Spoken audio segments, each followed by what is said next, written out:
ನಟ ಸೈಫ್ ಅಲಿ ಖಾನ್ ಅವರ ಮನೆಯಲ್ಲಿ ಮಧ್ಯರಾತ್ರಿ ನಡೆದ ದಾಳಿಯ ನಂತರ ನಟನನ್ನು ಮುಂಬೈನ ಲೀಲಾವತಿ ಆಸ್ಪತ್ರೆಗೆ ದಾಖಲಿಸಲಾಗಿದೆ. ಸೈಫ್ ಅವರ ಶಸ್ತ್ರಚಿಕಿತ್ಸೆ ನಡೆಸಿದ ನರರೋಗ ತಜ್ಞ ಡಾಕ್ಟರ್ ನಿತಿನ್ ಡಾಂಗೆ ನಟನ ಬೆನ್ನಿನಿಂದ ಸುಮಾರು 2.5 ಇಂಚು ಉದ್ದದ ಚಾಕುವಿನ ತುಂಡನ್ನು ತೆಗೆದುಹಾಕಲಾಗಿದೆ ಎಂದು ಹೇಳಿದರು.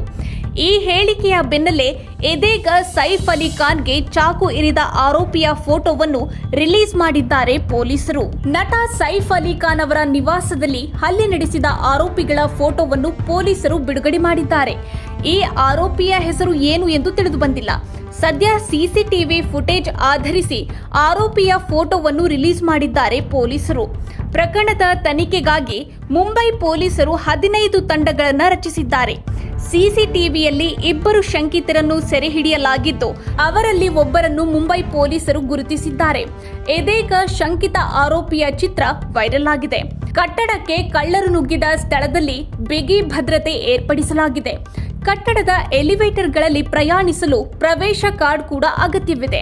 ಕಟ್ಟಡದ ಮೂಲೆಯಲ್ಲಿ ಸಿಸಿಟಿವಿಗಳಿವೆ. ಹಾಗಾಗಿ ಕಟ್ಟಡವನ್ನು ಸುಲಭವಾಗಿ ಪ್ರವೇಶಿಸುವುದು ಸುಲಭವಲ್ಲ. ನಟ ಸೈಫ್ ಅಲಿ ಖಾನ್ ಮೇಲೆ ದಾಳಿ ನಡೆದಾಗ ಸೈಫ್ ಪತ್ನಿ ನಟಿ ಕರೀನಾ ಕಪೂರ್ ಹಾಗೂ 2 ಮಕ್ಕಳಾದ ತೈಮೂರ್ ಮತ್ತು ಜೈ ಕೂಡ ಮನೆಯಲ್ಲಿದ್ದರು.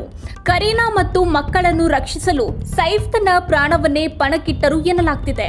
ದಾಳಿಯ ನಂತರ ಸೈಫ್ ಅಲಿ ಖಾನ್ ಮುಂಬೈ ಪೊಲೀಸರಿಗೆ ಸಂಪೂರ್ಣ ಘಟನೆಯನ್ನು ವಿವರಿಸಿದ್ದಾರೆ ಎಂದು ವರದಿಯಾಗಿದೆ.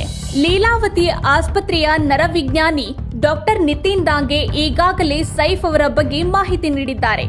ಬೆನ್ನು ಮೂಳೆಯ ದ್ರವ ಸೋರುತ್ತಿದ್ದ ಭಾಗದಲ್ಲಿದ್ದ ಚಾಕುವನ್ನು ಶಸ್ತ್ರಚಿಕಿತ್ಸೆಯ ಮೂಲಕ ತೆಗೆದುಹಾಕಲಾಗಿದೆ ಎಂದು ಅವರು ಹೇಳಿದರು.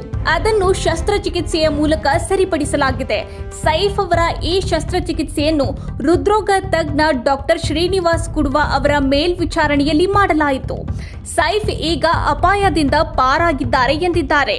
ಬಾಲಿವುಡ್ ನಟ ಸೈಫ್ ಅಲಿ ಖಾನ್ ಮೇಲೆ ನಡೆದ ಅಟ್ಯಾಕ್ನಿಂದ ಇಡೀ ಮುಂಬೈ ಬೆಚ್ಚಿಬಿದ್ದಿದೆ. ಮನೆಗೆ ನುಗ್ಗಿದ ದುಷ್ಕರ್ಮಿಗಳು ನಟನಿಗೆ ಚಾಕುವಿನಿಂದ ಇರಿದಿದ್ದು, ನಟನನ್ನು ಆಸ್ಪತ್ರೆಗೆ ದಾಖಲಿಸಿದ್ದಾರೆ. ಈ ಮಾಹಿತಿ ನಿಮಗೆ ಇಷ್ಟ ಆಗಿದ್ದಲ್ಲಿ ಲೈಕ್ ಮಾಡಿ, NCIB ಟೈಮ್ಸ್ ಮೀಡಿಯಾ ಚಾನೆಲ್ನ ಸಬ್ಸ್ಕ್ರೈಬ್ ಮಾಡಿ.